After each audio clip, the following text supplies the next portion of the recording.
notre voix se taise. Saint-Esprit, viens régner.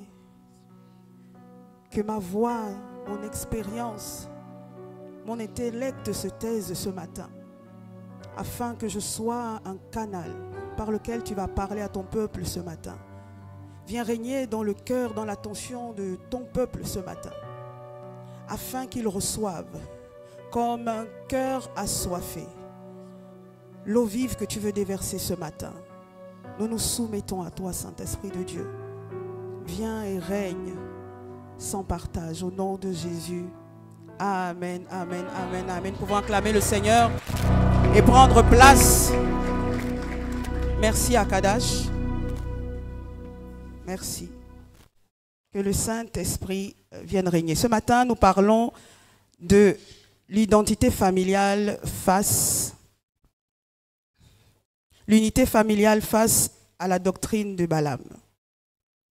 L'unité familiale face à la doctrine de Balaam. Et nous nous appuyons sur le texte d'Apocalypse 2, les versets 12 à 14.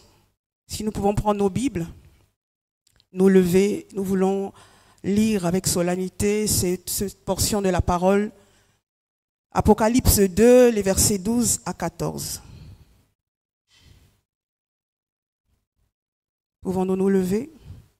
Ceux qui n'ont pas encore trouvé peuvent regarder sur les écrans. Apocalypse 2, versets 12 à 14.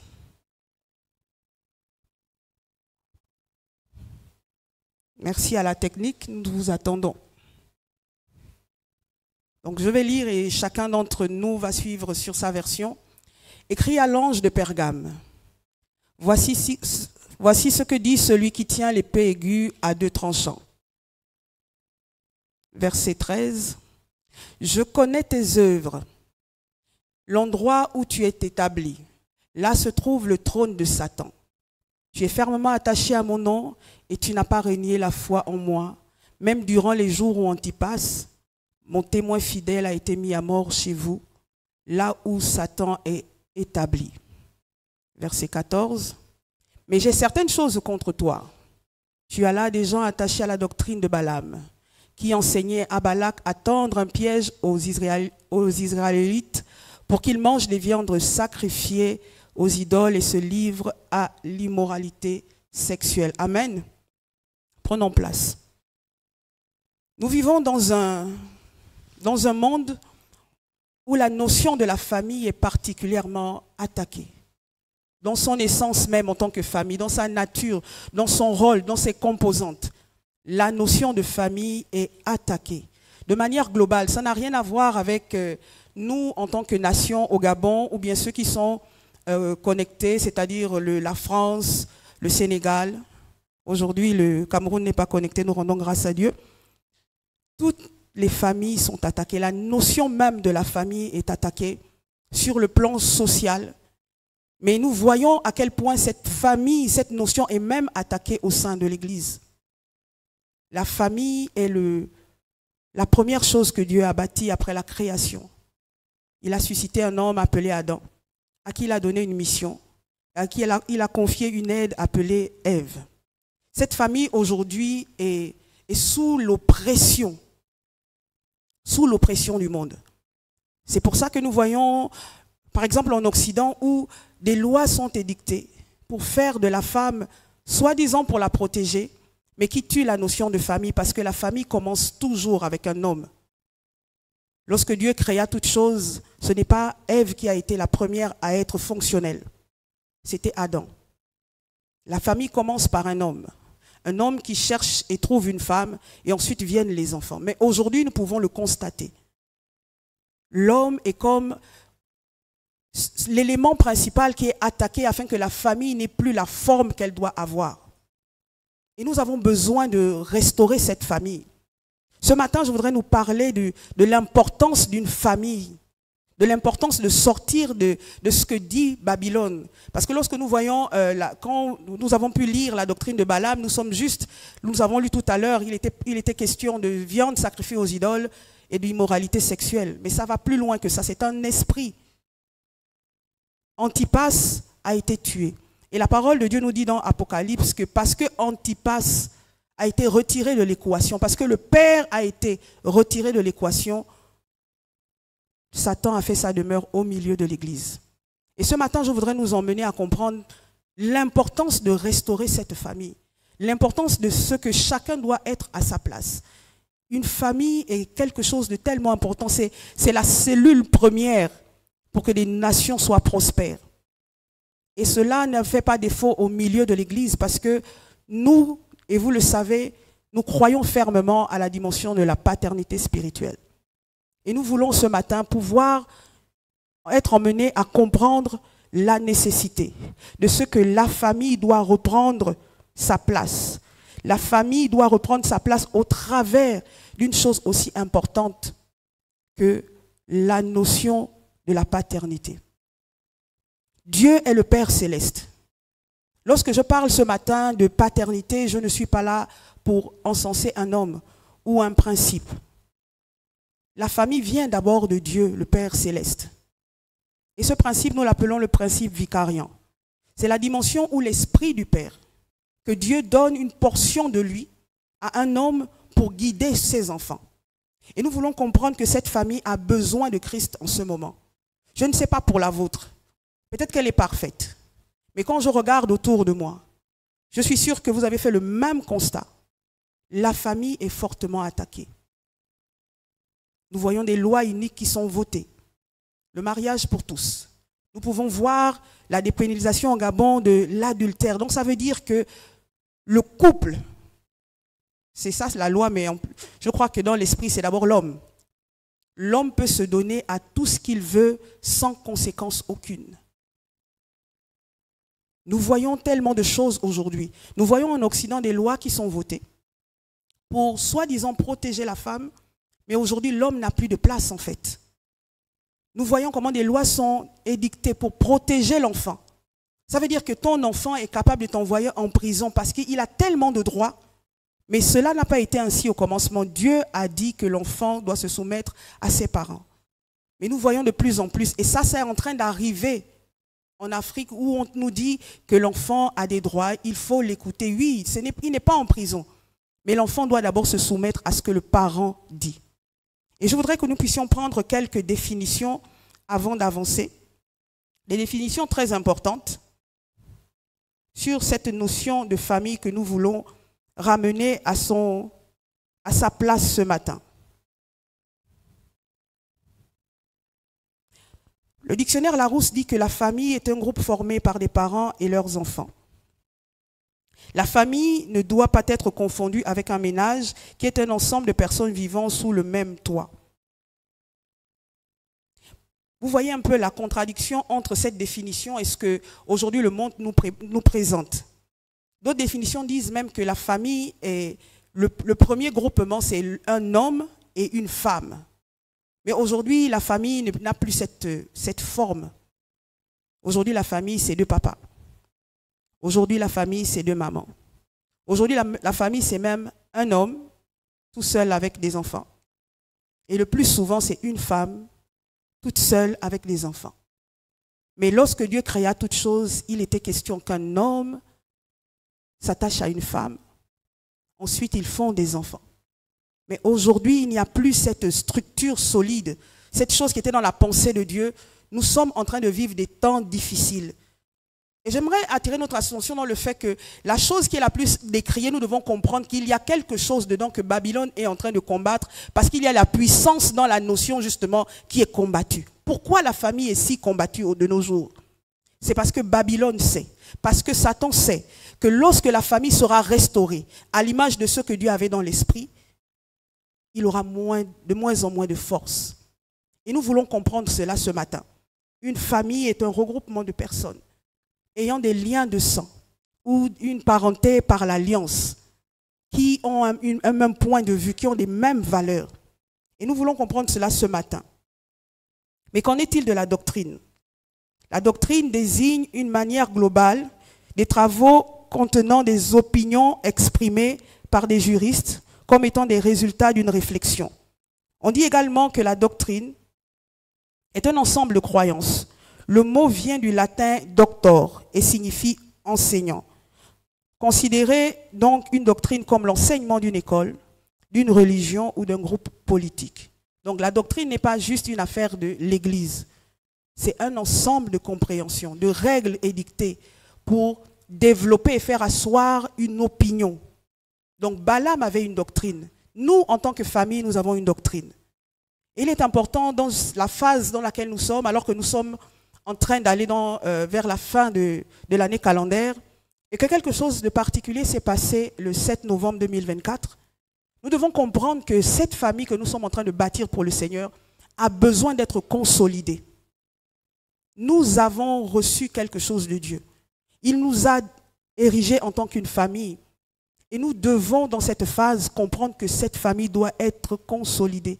Et cette consolidation prend place ce matin au travers du fait que je voudrais nous faire comprendre que lorsque nous sommes une famille, nous sommes un, nous avons la capacité de résister à tout ce que l'ennemi peut faire. Et pour ce faire, je voudrais aussi nous partager une définition que j'ai trouvée très intéressante en parlant de l'unité familiale. Il est dit que le principe de l'unité familiale permet d'étendre la protection accordée à un réfugié, à ses parents proches, afin de lui permettre de mener une vie familiale normale et de lui offrir une protection pleine et entière. L'unité familiale permet d'étendre la protection qu'un réfugié a reçue à tous les membres de sa famille. Nous pouvons voir dans Genèse 12, un homme a été entre griffes réfugié. Il a quitté la maison de son père, son pays, pour aller en exil dans un endroit qu'on peut appeler le royaume. Il s'agit d'Abraham. Et il a reçu des droits, il a reçu des promesses. Et lorsqu'on parle d'unité familiale, c'est cette couverture, cette protection qui est tendue à un homme qui a fait une expérience, à toute personne qui se dit être son fils. Et je voudrais qu'on garde vraiment cette définition d'unité familiale à l'esprit. Un homme a fait une expérience. Et on dit que cette expérience est bénéfique pour toute personne qui viendra, qui se mettra dans sa famille. Et l'étendue de la couverture n'a même pas de limite, parce que tant que tu es fils d'Abraham, la couverture, la promesse, l'héritage d'Abraham te concerne. Je vais aller encore un peu plus précisément. Un homme en 1998 est sorti du monde et s'est réfugié dans le royaume. Et Dieu a mis en lui quelque chose de particulier, une mission, une vue, qui a mis le temps de mûrir. Aujourd'hui, cette vision, c'est le mouvement Centre apostolique pour la réforme. Et chaque personne qui sera fils de l'apôtre Stéphane Komba Samba, c'est de lui dont il s'agit, va entrer sous la couverture de la protection que cet homme réfugié a eue auprès de Dieu le Père. Donc chaque fils que nous sommes ce matin a la capacité de dire: je suis également du royaume, j'ai des promesses dans ma vie, j'ai une couverture, une sécurité, parce que je suis fils. Et vous voyez comment la famille, l'unité familiale est quelque chose de très important. Tant que nous ne sommes pas fils, nous ne profitons pas de la couverture qu'un homme, la couverture, l'héritage, les promesses qu'un homme est allé avoir, l'alliance qu'un homme a faite avec le Seigneur. Nous sommes ici, jusqu'à présent, nous disons que nous sommes héritiers d'Abraham. Parce qu'un jour, un homme a décidé de bâtir une famille. Et de cette famille, de cette connexion avec le Seigneur, est née une unité de famille, une unité familiale. C'est la même chose avec notre Père, qui a rencontré le Seigneur en 1998. Et de là est née une alliance, des promesses qui jusqu'à aujourd'hui courent. Et donc l'unité familiale est quelque chose de très important. Maintenant que nous savons ce qu'est une famille, ce qu'est une doctrine, ce qu'est l'unité familiale, nous devons nous poser la question, mais comment une famille peut-elle, dans ces temps difficiles, dans ces temps où nous voyons des choses, les familles aujourd'hui sont vraiment, je ne cesserai de le dire, mais ça doit être quelque chose qui nous empêche de dormir, attaquées. En tant que famille, du point de vue social, mais également ecclésiastique. Mais comment une famille peut-elle se positionner de manière offensive et défensive face à la doctrine de Balaam? Nous allons répondre à cette question en parlant de 3 principaux critères. Il est important de savoir que nous avons la capacité, nous avons les opportunités, nous avons les armes pour pouvoir nous positionner face à la doctrine de Balaam qui représente ici tous les assauts de Babylone. Nous n'allons pas juste voir la dimension des viandes sacrifiées aux animaux et l'immoralité sexuelle. Ça va au-delà de cela. 3 critères principaux pour qu'une famille comme la nôtre puisse résister à la doctrine de Balaam. Amen. La première chose, c'est que la famille a pour socle l'esprit du Père. Première caractéristique, la famille a pour socle, le socle de la famille, 2 points, l'esprit du Père. Le socle de la famille, 2 points, l'esprit du Père. Est-ce que nous pouvons revenir avec Apocalypse 2, les versets 12 à 14? Antipas était le père de l'église de Pergame. Et son nom veut dire père représentant. Je vous parlais tout à l'heure du principe de vicariant, je vais pouvoir l'approfondir. C'est quoi le principe de vicariant?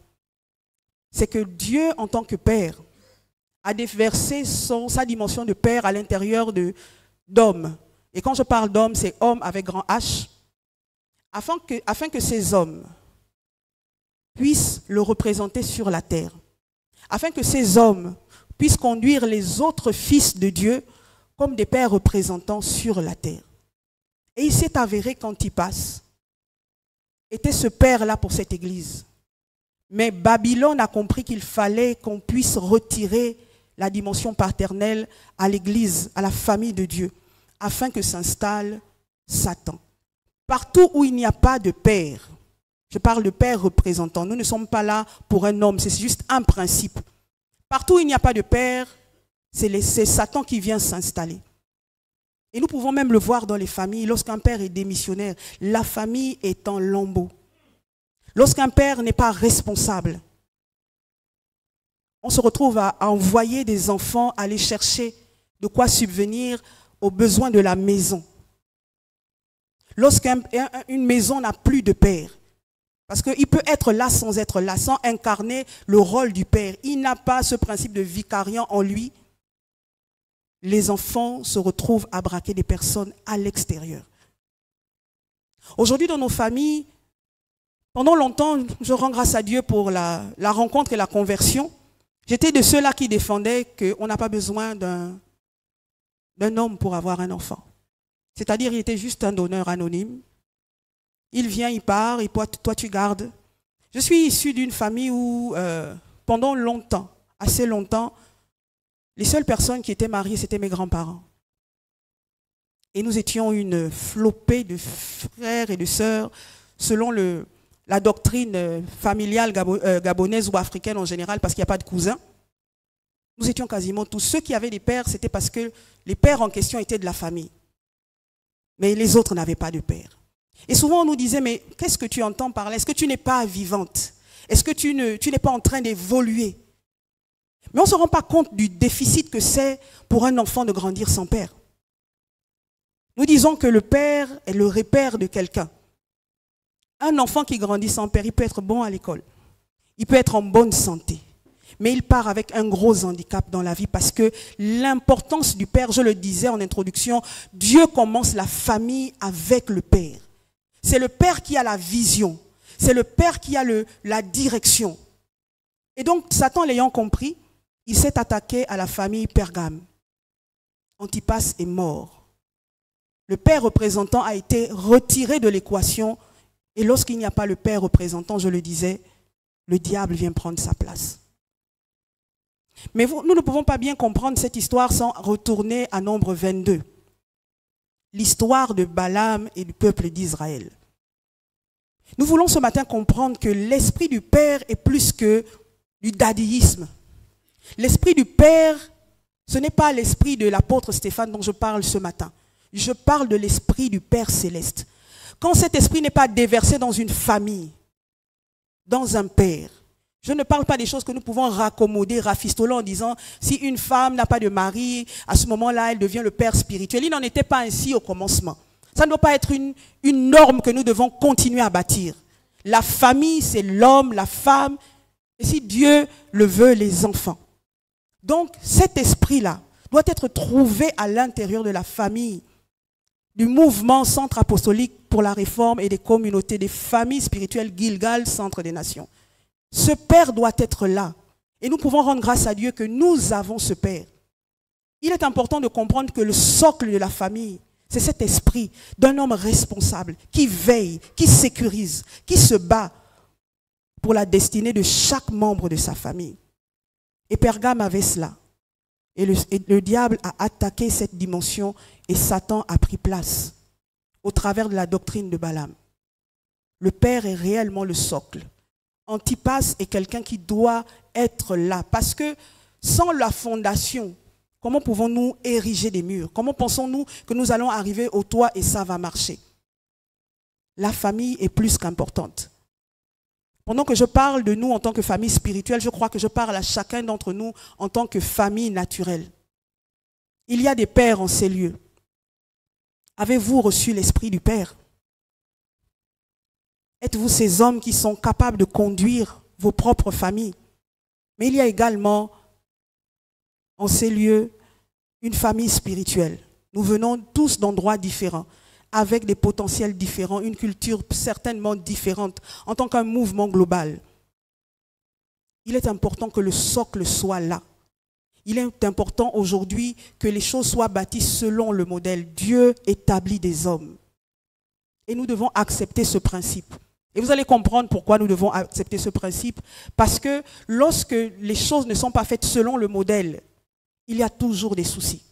Lorsque l'homme n'est pas positionné en tant que képhale dans une maison, dans une famille naturelle, dans une famille spirituelle, il y a toujours la dimension de la destruction qui prend place, la dimension du désordre qui prend place, la dimension de la malfaçon dans le modèle qui prend place. Et donc la notion de Père est une notion plus qu'importante. Rappelez-vous, dans le Nouveau Testament, Jésus est venu révéler le Père. Parce que dans cette partie, pour que nous puissions achever le mandat que Dieu a donné à l'Église, il faut que nous devenions des familles. Nous n'allons pas cesser de le répéter. Nous n'allons pas défendre ce principe. Nous n'allons pas cesser de défendre ce principe jusqu'à ce que nous puissions tous, en tant que fils, pouvoir assimiler cela et pouvoir le transmettre.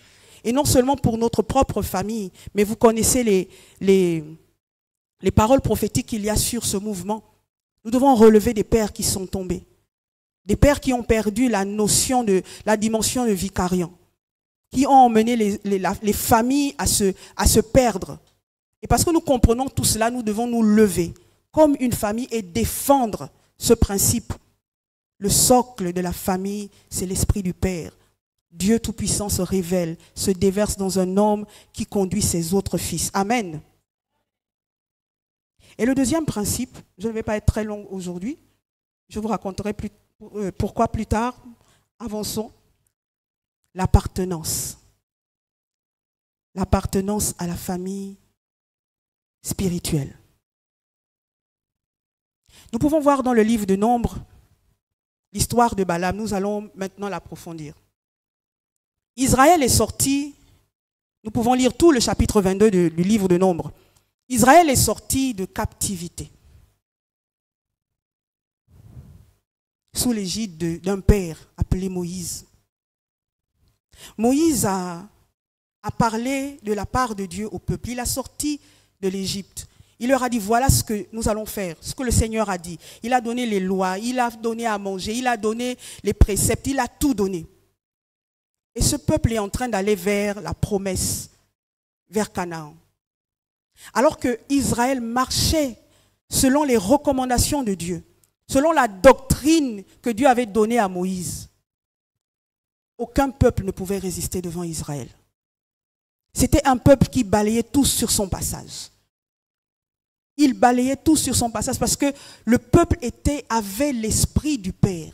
Et une dimension d'appartenance, c'est que personne ne disait « moi je ne suis pas peuple d'Israël, je ne suis pas israélite ». Tout le monde disait que je suis israélite. Et voilà la doctrine. Nous obéissons à ce que Moïse nous dit de la part de Dieu. Nous marchons selon la loi qui a été donnée. Nous faisons tout ce que Moïse nous demande de faire de la part de Dieu. Et Israël est resté invaincu tant que Israël restait dans la droite ligne de ce que Dieu avait donné à Moïse pour le peuple. Et ils sont en train d'avancer. même ceux qui n'avaient pas encore rencontré Israël commençaient à trembler de peur. Je voudrais dire à quelqu'un ce matin qu'en tant que fils de cette maison, alors que tu es en train de marcher selon la vision, selon la doctrine, selon les enseignements qui sont libérés, si tu fais ça ce matin, si tu fais ça, tu en fais ta façon de fonctionner.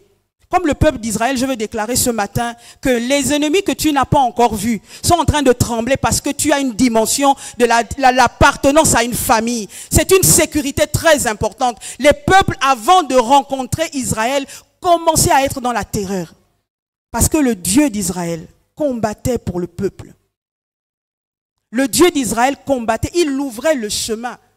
Pendant que je suis en train de préparer ces enseignements, je me disais, il y a forcément des batailles. Si nous avons un cahier d'exploits au ciel, si on me le donnait, je verrais que j'ai combattu, j'ai eu la victoire sur certaines choses et je serais là en train de me dire, mais à quel moment j'ai combattu? Et c'est parce que je n'ai pas combattu.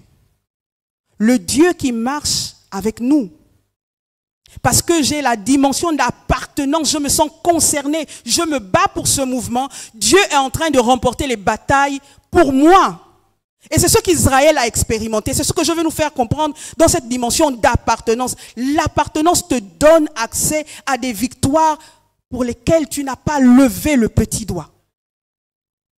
Lorsque tu es fils d'une maison, souvent notre Père nous dit, vous me faites combattre, vous m'emmenez sur des lieux de bataille où je ne connais ni les tenants ni les aboutissants. Mais pourquoi? Parce que lorsqu'on cherche un fils, on rencontre son Père devant. Lorsqu'on a cette dimension d'appartenance, je ne parle pas de bonjour papa, je ne parle pas de daddyisme, je parle de quelqu'un qui ne permet pas qu'on parle mal de ce mouvement. Je parle de quelqu'un qui dit, tu ne parleras pas mal de mon frère. Je parle de quelqu'un qui dit, nous défendons la paternité spirituelle, nous ne sommes pas dans le daddyisme. Tu dis, c'est un principe important que Dieu nous a donné à bâtir et je défendrai cela jusqu'à payer de ma vie. À ce moment-là, Dieu voit dans le ciel qu'il y a une dimension d'appartenance en toi. Et il combattra pour toi. Il a combattu les ennemis. Et arrive le roi Balak. Tout le peuple est en émoi. Ils sont en train d'arriver vers nous. Ils vont faire comme ils ont fait avec les autres peuples. Alors il va chercher Balaam, qui est un prophète. Et vous savez, prophète ne veut pas seulement dire prophète de Dieu. Il y a des prophètes de malheur, des gens qui prophétisent pour ta mort, des gens qui prophétisent pour l'échec, les gens qui prophétisent pour que tu stagnes. C'est ce genre de prophète qui était Balaam. Alors le roi Balak est allé vers lui pour dire, il faut que tu viennes maudire le peuple d'Israël. Pour lui, il a vu la récompense. Et chaque fois que Balaam a voulu maudire Israël, l'appartenance, le principe vicarien, Dieu s'est opposé. Il a dit à Balaam, tu ne maudiras pas ce peuple. C'est comme hier, il y a eu une bataille en esprit dans la vie d'un homme, d'une famille, ce matin. Les éléments des ténèbres se sont levés pour te combattre. Et arrivés dans ta maison, ils ont croisé l'Éternel des armées, qui a dit à ses ennemis, tu ne peux pas entrer dans cette maison. Parce que cette personne m'appartient. C'est ce qui s'est passé avec Israël et c'est ce qui va se passer avec chacun d'entre nous au sortir de cet enseignement. Amen. Balaam est venu. Il dit, il y a une récompense, je dois pouvoir récolter les bienfaits de ces prophéties. Chaque fois qu'il a essayé, Dieu s'est opposé. Et il a dit, ce peuple est mon peuple.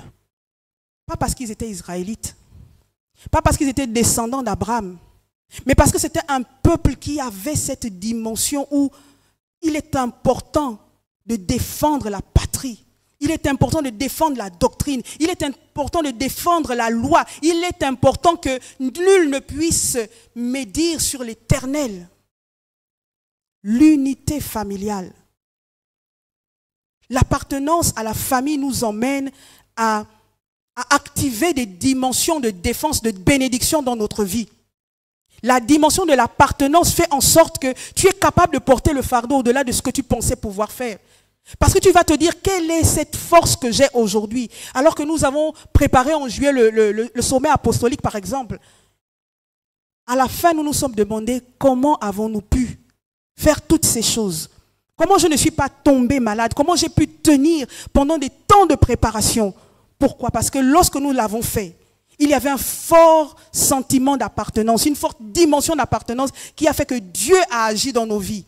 Nous avons fait des choses que nous ne pensions pas possibles. La preuve, cette salle n'était pas prévue. Mais quand nous avons fini, nous avons demandé comment avons-nous fait? Mais parce que Dieu a veillé sur un peuple qui dit que je suis le peuple de Dieu. Un peuple qui a le principe de vicariat au travers du Père spirituel. Un peuple qui communique les principes de Dieu, qui vit selon les principes de Dieu. Un peuple qui combat pour emmener les paroles prophétiques libérées sur cette famille à la manifestation. Alors le Seigneur ouvre les portes et il combat pour nous. Alors Balaam a regardé. Mais le Seigneur m'interdit de prophétiser, de maudire ce peuple. Et comme Babylone sait bien le faire, la subtilité, Balaam a décidé de faire une chose. Si je ne peux pas les attaquer de manière frontale, parce que le Seigneur sera toujours avec eux parce qu'ils sont fidèles, alors allons toucher à leur fidélité. Prenez le livre, lisez Nombre 22. Allons toucher à leur fidélité. Que ce ne soit plus moi qui les attaque, mais qu'ils faiblissent eux-mêmes et deviennent infidèles à Dieu, et Dieu va être retiré de l'équation. Et qu'est-ce qu'il propose au roi Balak? On voit des femmes. On voit des femmes séduire le peuple d'Israël, afin que par l'impudicité sexuelle, par le brassage des peuples, ça a commencé par là. Parce que pour emmener le peuple d'Israël à manger les viandes sacrifiées aux idoles, c'était les femmes qui ont proposé à ces hommes qui s'étaient corrompus avec elles, mais tu peux quand même manger un peu, c'est 3 fois rien. Mais ça ne fait rien, tu vas à l'église tous les jours, tu donnes ta dîme. Mais moi, je ne veux que de bien, je vais prendre soin de toi. Je suis un homme bien, même je sais que je ne suis pas chrétien. Je sais, mais tu sais que je t'aime, que je vais faire du sérieux avec toi. Alors que tu avais la protection totale de Dieu, que le diable cherchait à te faire tomber. Il a essayé de manière frontale, Dieu s'est opposé, il a dit, je vais t'emmener toi-même à la désobéissance, afin que Dieu lève la main. Alors que tu es là, tu as un travail qui est compliqué, tu vis une situation compliquée. Balaam viendra en te disant, mais il faut que tu règles cette situation. La santé de ton enfant est en jeu. Je connais quelqu'un. Il te demande 3 fois rien. C'est un homme qui a beaucoup d'argent. Il suffit que. Et c'est juste quelques heures et puis tu passes à autre chose. Au moins ton enfant sera pris en charge. Mais depuis que tu es rentré des études, et pourtant tu étais brillant, tu as eu une mention très bien pour ton master, tu n'as toujours pas d'emploi. Je ne te demande pas de renier Dieu. Mais de toute manière, nous à la loge, nous on travaille avec la Bible. La subtilité de Balaam. Je ne te demande, il ne faut pas écouter tout ce qu'on dit, on tue les gens. Non, non, ce n'est pas ça. Le Njobi, ce n'est pas ça. Le Bouiti, ce n'est pas ça. Aller chez le marabout, ce n'est pas ça. On ne te demande rien du tout. Tu vas juste chercher ta vie. Mais regarde-moi. Est-ce que je ne vais pas à l'église? Est-ce que je ne participe pas? Est-ce que je ne fais pas toute cette chose? Voilà la doctrine de Balaam. C'est pour ça que nous devons veiller. C'est pour ça que nous devons travailler avec crainte et acharnement sur notre salut. Parce que frontalement, tant que nous sommes fidèles au Seigneur, il sera là pour dire, tu ne vas pas le toucher. Tant que nous sommes des femmes, tant que nous sommes ces néirs qui apportent la lumière dans le monde, Dieu dira, tu ne peux pas toucher à cette néir. Tant que nous sommes ces hébronites qui sont là pour couvrir leur famille, Dieu dira, tu ne pourras pas. La dimension d'appartenance, c'est de veiller les uns sur les autres. Je ne parle pas de couvrir le péché de l'autre. Je parle de cette dimension où tu emmènes l'autre à exposer son péché afin qu'il soit traité et qu'il soit restauré. La dimension d'appartenance, c'est la dimension des alliances. Mon Adelphos, ce n'est pas juste une appellation, comme on voit dans le monde, tout ce qu'on peut avoir comme appellation. Adelphos veut dire que nous sortons de la même matrice. Et lorsque nous veillons les uns sur les autres, la dimension d'appartenance est là.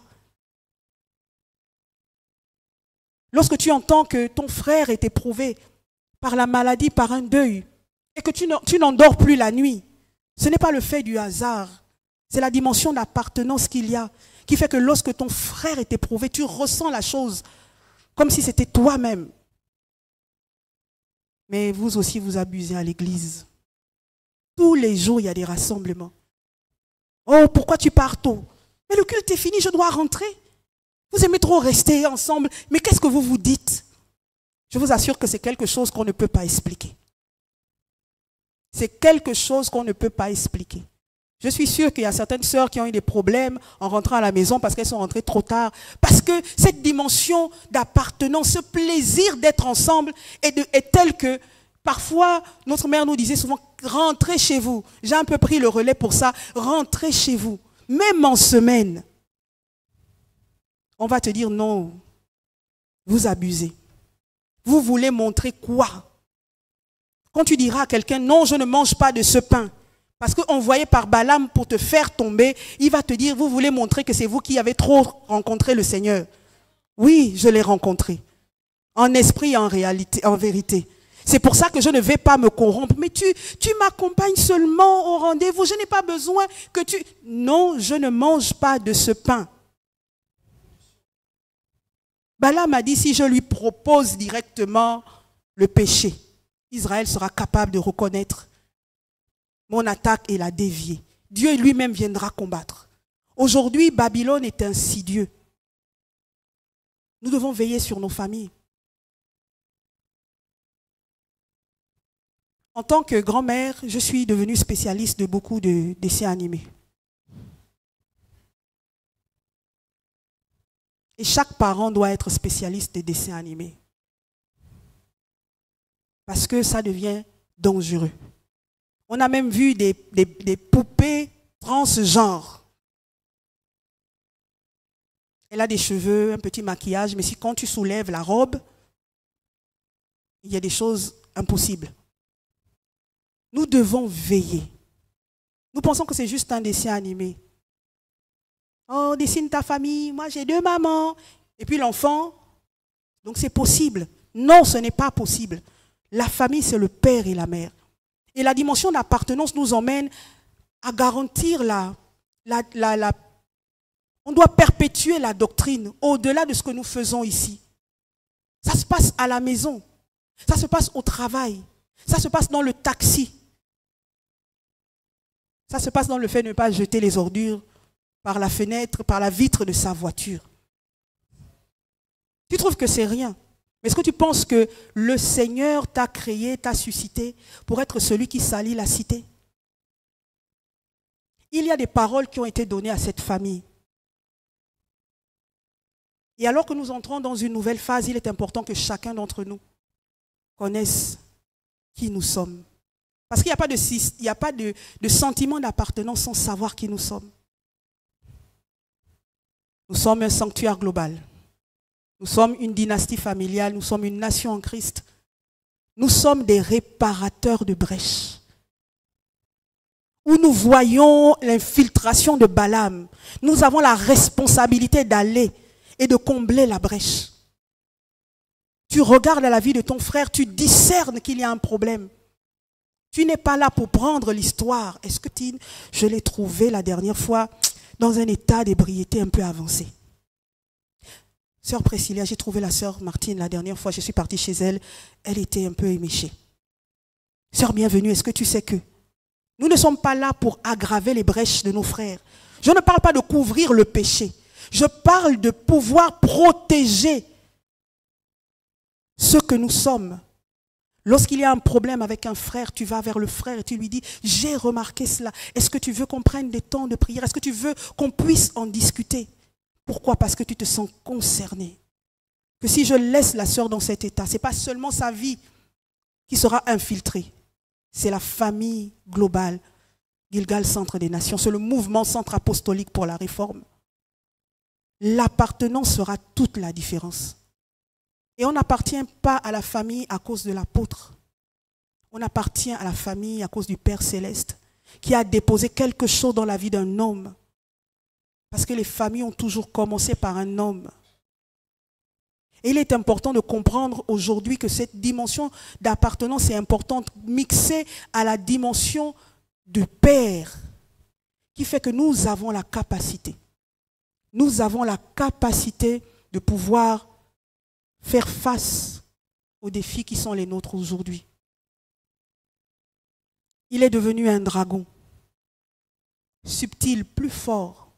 La musique, la télévision, les livres.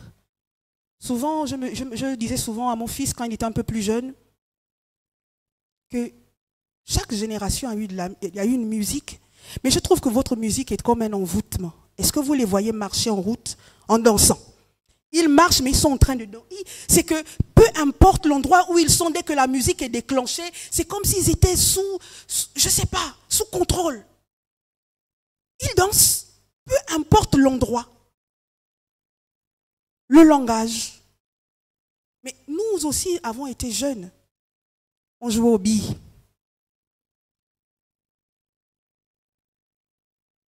Aujourd'hui, ils ont les réseaux sociaux. Les temps sont réellement difficiles.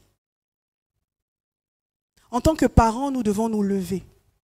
Parce que nous venons ici pour puiser les forces, pour emmener ces choses dans nos maisons. L'enfant a droit à tout. Je ne sais pas avec qui on était hier, on parlait des enfants qui étaient capables de mettre toute une maison en émoi. Un enfant de 6 ans terrorise ses parents. L'enfant crie, tu pleures. Ça, c'est quand Antipas n'est plus dans la maison. Le père pleure devant l'enfant de 6 ans. Il est en pleine crise, il crie, je ne sais plus quoi faire. Et envoyez-le nous. La parole de Dieu elle-même nous dit que la verge ne doit pas s'éloigner de l'enfant. Après, on nous dit non, l'enfant est trop protégé, c'est le traumatisé. À notre époque, tu manges ce qu'il y a dans l'assiette. Tu ne veux pas, tu manges. C'est même pas qu'on va te dire ne mange pas, laisse, tu vas manger. Parce que tu ne choisis pas. Et donc, en tant que fils, nous ne pouvons pas choisir ce que nous faisons dans cette famille. Dieu nous a dit en tant que Gilgal, Centre des Nations, que nous devons bâtir des familles spirituellement stables. Et toi, tu es là, tu dis, le salut est personnel, si ma femme ne veut pas avancer, au jour du jugement, chacun va se présenter. Mais est-ce que tu sais que cette femme peut te faire manquer le paradis? La récompense? Pendant qu'on dit qu'en tant que famille, nous bâtissons les alliances. Toi, tu es en mode, moi je viens ici pour prier mon Dieu. Quand je finis, je pars. J'ai entendu des choses aberrantes comme, il y a trop d'amour chez vous. Je dis, mais comment on peut dire qu'il y a trop d'amour? Je ne suis pas venue, mais non, on me cherche partout. Non, ce n'est pas l'appel. C'est juste, Sœur Martine, ça ne lui ressemble pas. Il y a sûrement un problème. Moi, il y a des fois quand je suis malade, je suis obligée de fermer mon téléphone tellement vous m'aimez. Tu es malade, tu veux te reposer, les appels, les messages, les ci, les ça.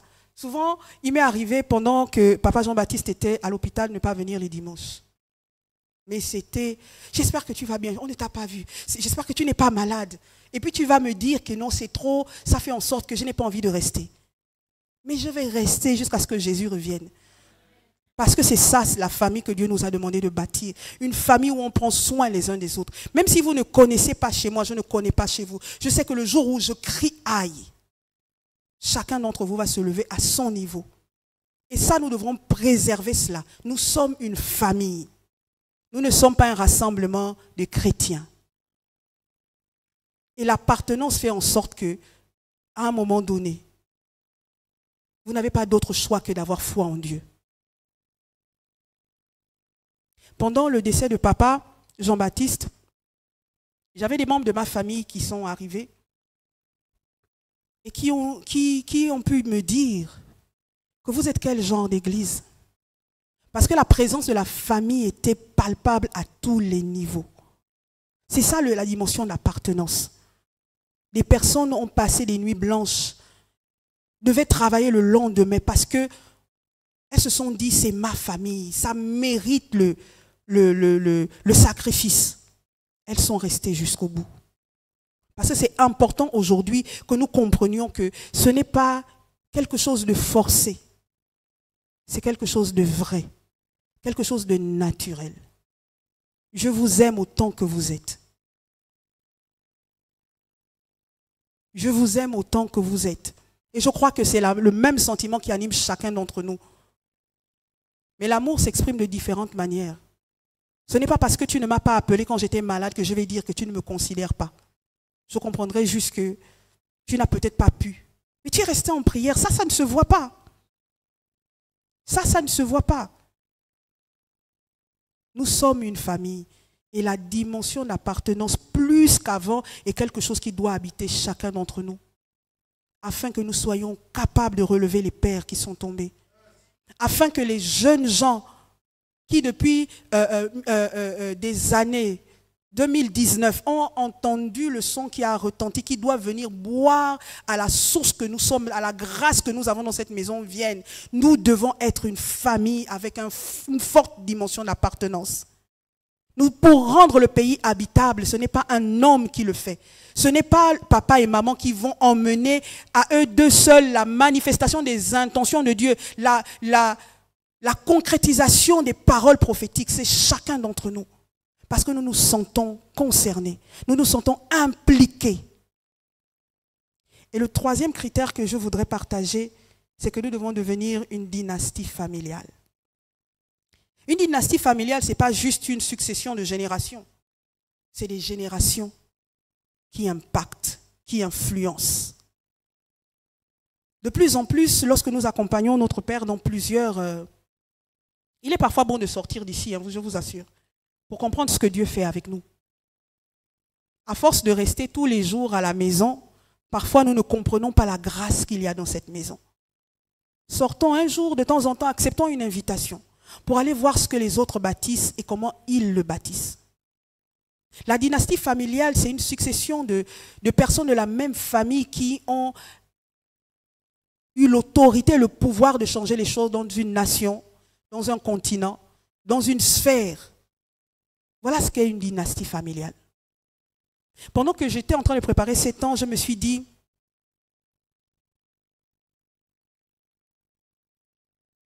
le socle de ma famille, c'est l'esprit du Père. La dimension d'appartenance pour contrecarrer Balaam, je crois que je l'ai.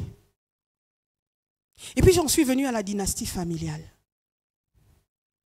Dans le monde de l'esprit, celui qui veut me négliger, il a tout perdu. Parce que même dans la tradition africaine, lorsqu'on te demande de te présenter, tu dis je suis tel. Fils de, fils de, fils de, fils de, tu remontes la lignée, fils de, du grand conquérant tel, de celui qui a fait tel exploit. Et chez nous les femmes, on arrête en disant que jusqu'au jour où le coq a chanté pour la première fois. Et dans le monde spirituel, si quelqu'un veut me négliger, je suis Antonella, fils de l'apôtre Stéphane Kumbasamba. Fils de l'apôtre Suresh Guna, fils de l'apôtre Tamo Naïdo, fils de l'apôtre Gouverneur. Mais même avant qu'il a déjà fini de plier ses bagages, il dit, celle-là, je ne peux pas l'attaquer. Avec toutes ces puissantes forces, cette puissante lignée, comment je peux pouvoir remporter une victoire face à elle? Alors de qui es-tu le fils? Quelle est ta lignée? Est-ce qu'il y a une dynastie qui parle pour toi? De qui es-tu le fils? Et ton père, de qui est-il le fils? Et ainsi de suite. Après, l'apôtre Gouverneur, je ne sais pas qui est son père, mais j'ai essayé de chercher, je n'ai pas trouvé. Mais déjà là, je deviens redoutable. Déjà là, je suis capable de dire à Balaam, envoie ta subtilité. Envoie tes viandes sacrifiées aux idoles. Envoie ton immoralité sexuelle. Envoie la nouvelle dimension de la famille. Je serai inarrêtable. Je serai inattaquable. Des victoires ont été remportées dans ma vie parce que je suis d'une lignée puissante. Même dans le monde naturel, nous voyons cela. Quelqu'un arrive quelque part, je m'appelle Paris Hilton. Ah, de la famille, les portes s'ouvrent parce qu'on sait qui est derrière elle. Si l'argent peut offrir cela, si l'argent peut offrir cela, si le nom d'un homme mortel peut offrir cela, alors à plus forte raison quand tu dis « Je suis le Fils du Dieu vivant », celui qui est incréé, celui qui emmène à l'existence les choses qui n'existent pas, celui qui a fait de moi une Néhir. Combien de victoires!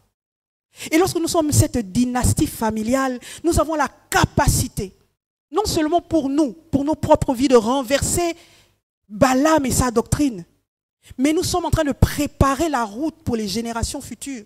En tant que dynastie familiale, il n'est pas seulement question de nos parents spirituels. Il n'est pas seulement question des Néhir et des Hébronites. La compagnie de Benjamin doit commencer à rentrer dans les choses qui sont puissantes que nous avons expérimentées. La génération Caleb doit pouvoir se présenter en esprit, en vérité, pour dire « Je suis de la génération Caleb ». Est-ce que tu connais les Benjamites? Parce qu'avant eux, il y a les Néhir, il y a les Hébronites. Est-ce que nous pouvons être cette dynastie familiale qui, parce que nous sommes unis, parce que nous avons l'esprit du Père et le système d'appartenance, tout ce que nous pouvons faire emmènera l'influence. Je prie qu'un fils qui est la génération Caleb puisse parler à son camarade de la maternelle. Que le camarade de la maternelle parle à son parent. Et que toi, en tant que parent, quelqu'un vient te dire « Bonjour maman », je vais dire « Jonathan ».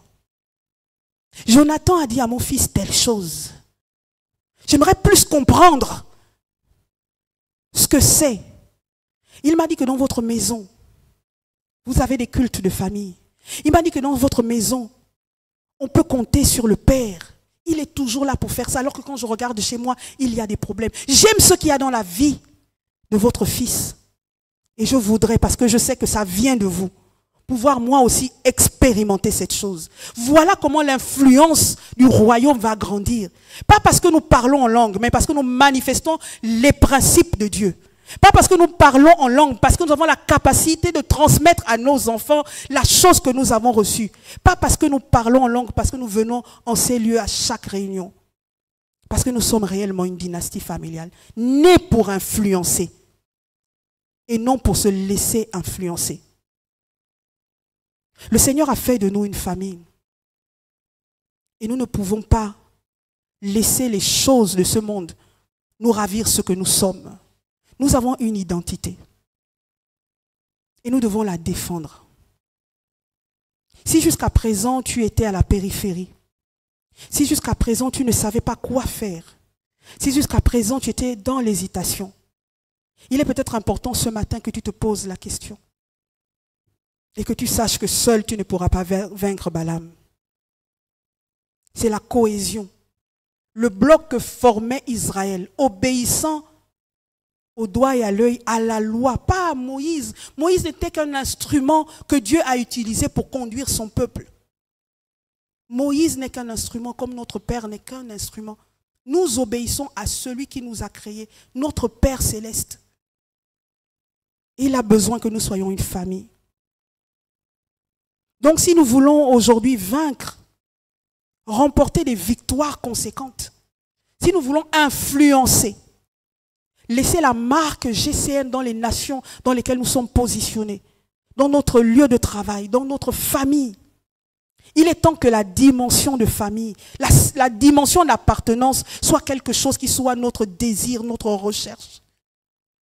En cela, nous avons la sécurité. Israël n'a manqué de rien. Tant qu'ils sont restés attachés. Vous imaginez 40 ans dans le désert et les habits ne se détruisent pas. Quand ils avaient soif, l'eau sortait du rocher. Quand ils avaient faim, la manne était là. La caille était là. Quand il faisait chaud le matin, il y avait la fraîcheur par la nuée. quand il faisait froid la nuit, il avait la chaleur par la colonne de feu. Tant et tant qu'il marchait, selon ce que Dieu avait demandé à Moïse de leur dire. Il est important de comprendre que cette notion de famille est importante. Lorsque Joseph meurt, c'est comme pour Antipas. Il n'y a pas eu de père pour prendre la relève. Et dès que le père est parti, l'esclavage a commencé.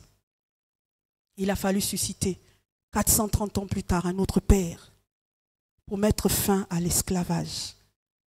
Et quand je parle de père, c'est parce que c'est le point de départ de la famille. Pendant combien de temps vas-tu encore accepter, supporter de vivre la vie qui est la tienne avec des combats pas possibles, alors qu'il te suffit de te greffer à la famille, de fonctionner comme Dieu nous a demandé de fonctionner, en étant un sanctuaire global, en étant une dynastie familiale, en étant une nation pour Christ. Je nous invite réellement à nous poser les bonnes questions en cette fin d'année. Parce que tu es là, tu te dis peut-être que il y a trop de combats, j'ai trop de combats, j'ai trop. Mais c'est parce que tu combats seul. L'image même de la famille, quand le Seigneur dit qu'il est un berger, le troupeau, chacun n'est pas de son côté. Le troupeau est ensemble. Est-ce que vous savez qu'il y a des animaux, lorsqu'ils sont ensemble, ils font une rotation pour que si la sœur Priscilla, le pasteur Michael, le frère Dani, la sœur Marcel et moi, nous étions au milieu pour récolter la chaleur à un moment de la nuit, nous devons céder la place aux autres pour qu'eux aussi ils puissent être au chaud. Voilà ce que Dieu fait avec la nature pour nous parler de la dimension de famille. Nous prenons soin les uns des autres. Mais si tu es loin, tu es hors du groupe, qui te réchauffera? Qui veillera sur toi pour te dire, fais attention, le loup arrive? L'unité familiale a la capacité de nous rendre plus forts, inarrêtables. Parce que le Seigneur défendra chaque chose que nous allons faire. Parce que nous sommes fidèles. Parce que nous bâtissons les alliances. Parce que nous honorons notre Père, nos parents. Parce que nous nous aimons les uns les autres. Il est important, alors que il y a quelques jours, maman pouvait parler en parlant des choses à venir. Elle disait, un bel avenir, un avenir glorieux nous attend. Mais nous ne rentrerons dans cet avenir qu'en étant une famille. Et je ne parle pas d'appeler l'autre Adelphos. Je ne parle pas d'appeler les parents papa et maman. Je parle d'une jointure de cœur. Des personnes qui s'aiment, qui se considèrent, qui se respectent, qui ne se parlent pas mal. Parce que ce sont les choses que Dieu est. Ce sont les choses que la doctrine de Balaam peut t'emmener à te dire, mais il se prend pour qui? Il pense qu'il est plus que qui? Personne n'est ici en disant je suis plus que toi. C'est seulement qu'il y a des faiblesses qui font que tu penses que les autres te regardent autrement. Dieu nous a demandé de bâtir une famille afin d'entrer dans la promesse, afin d'entrer dans l'héritage. Et cette unité familiale, cette dimension d'appartenance réelle nous emmènera à contrecarrer les attaques de l'ennemi. Et vous-même, vous savez que lorsque nous sommes en train d'entrer dans des choses nouvelles, des choses puissantes, l'ennemi ne nous laissera pas tranquilles. Mais lorsqu'il arrive, il doit trouver que l'armée de l'Éternel campe autour de nous. Je ne dois pas être celle qui fait entrer le diable parce que je n'ai pas veillé sur ma vie. Je n'ai pas veillé sur l'éducation de mes enfants. Je n'ai pas veillé sur ma fidélité dans la dîme, dans les offrandes. Je n'ai pas veillé avec une vie de prière, une vie de consécration. Je n'ai pas veillé parce que je n'aime pas mon prochain. Je n'ai pas veillé parce que je ne me sens pas concerné par ce qui se passe en ces lieux. Et ma position ici n'est pas gage de la dimension d'appartenance. Ce n'est pas réservé à l'apôtre, à la prophétesse Praxède. Ce n'est pas réservé au pasteur Michael. Et même être pasteur ne garantit pas que tu sois dans la dimension d'appartenance. C'est le Seigneur qui sait. Et s'il parle de cela ce dimanche matin, c'est qu'il veut ajuster. Il veut guérir. Il veut restaurer. Il veut délivrer un cœur qui préfère se tenir à l'écart, qui dit « Je suis de Gilgal, centre des nations », mais qui n'est pas capable de défendre ce que nous sommes. Qui dit que je suis Gilgal, centre des nations, et qui ne sait même pas ce qu'est Gilgal, centre des nations. Qui ne sait pas les promesses attachées à ce puissant mouvement. Qui ne sait pas où nous sommes en train de partir et qui n'a même pas l'intention de lever le petit doigt pour que nous puissions atteindre les merveilles que Dieu a prévues pour nous. Ce matin, Dieu nous interpelle. Alors qu'il s'apprête à faire des choses puissantes, il ne veut pas que tu rates cette bénédiction. Il veut que je puisse m'ajuster. Il veut que tu puisses t'ajuster. Il veut que la notion de cette famille, de cette unité protectrice soit ton partage. Peut-être que tu es en train de te battre avec tes propres forces. Le Seigneur te dit, appartiens à cette famille et tu verras réellement comment les choses changent. Soumets-toi à la doctrine de cette famille. Ne va pas être le fils de radio tel, le fils de le site tel. Il y a des ressources qui sont libérées en ces lieux. Le fait de ne pas les travailler, le fait de ne pas se les approprier est en train de t'éjecter de la famille. Il est important aujourd'hui. Et si le Seigneur parle, il ne parle pas en vain. Ce n'est pas pour faire les amens sucrés. Mais c'est pour nous dire que cette unité est là. Cette sécurité est là. Si tu es encore hors, si les choses sont tellement difficiles, je dois me poser la question de savoir pourquoi je ne bénéficie pas. Rappelez-vous la définition de l'unité familiale, un réfugié qui a des droits, qui a une couverture. Et chaque personne qui pourra prouver sa filiation pourra s'abriter sous cette couverture. Pourquoi tu n'es pas sous la couverture? Pourquoi la promesse n'est pas sur ta vie? Peut-être que tu es encore hors de la couverture. Viens. Il y a de puissantes paroles sur cette famille. Nous sommes des réparateurs de brèches. Nous rebâtissons sur d'antiques ruines. Nous rendons le pays habitable. Viens rendre ton pays habitable. Parce qu'avant d'aller rendre le pays de l'autre habitable, il faut que toi-même, ton pays soit devenu habitable. Nous allons nous lever. Et nous voulons prier ce matin pour que Dieu nous donne dans cette phase d'être réellement des hommes et des femmes qui disent « j'appartiens ». Et quand nous déclarons cette appartenance, elle vient tout droit, cette déclaration du trône de la grâce, parce qu'elle est validée par Dieu. Il est temps qu'en tant que famille, l'unité familiale puisse nous caractériser. Que l'appartenance soit notre partage, quelque chose que nous vivons, quelque chose que nous expérimentons et dont nous voyons les fruits. Quand tu appartiens à une famille, si tu appartiens à cette famille, tu ne peux que témoigner de ce que le Seigneur marche avec nous. Et nous voulons ce matin élever nos voix et commencer à dire au Seigneur, donne-moi cette dimension d'appartenance. Parce qu'il y a la vie sous cette couverture. Toi, tu es au-dessus, tu es à l'intérieur, tu es la couverture qui me permettra de résister à toute attaque, à toute doctrine qui viendrait contre ma vie. Est-ce que tu peux commencer à élever la voix ce matin et réclamer cela au Seigneur éternel, notre Dieu et notre Roi? Alors que ce matin, tu nous parles, Seigneur, de cette unité familiale face à la doctrine de Balaam.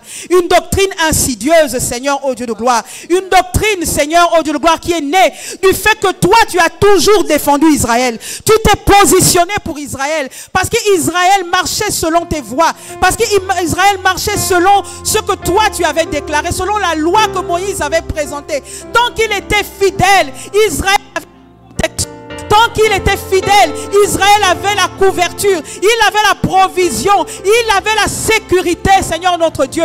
Nous voulons comprendre que cette famille a des promesses attachées à elle. Nous voulons comprendre, Seigneur, que tu es celui qui marche avec nous. Nous comprenons ce matin que tu veux faire de grandes choses au milieu de nous. Seigneur, nous avons besoin de toi. Nous voulons que ces trois caractéristiques, celle du Père qui est, nous parlons de toi, Père, celle de la dimension d'appartenance, et nous voulons être une dynastie familiale, des hommes positionnés dans les nations, des hommes positionnés dans les sphères d'influence pour emmener le royaume à être manifeste.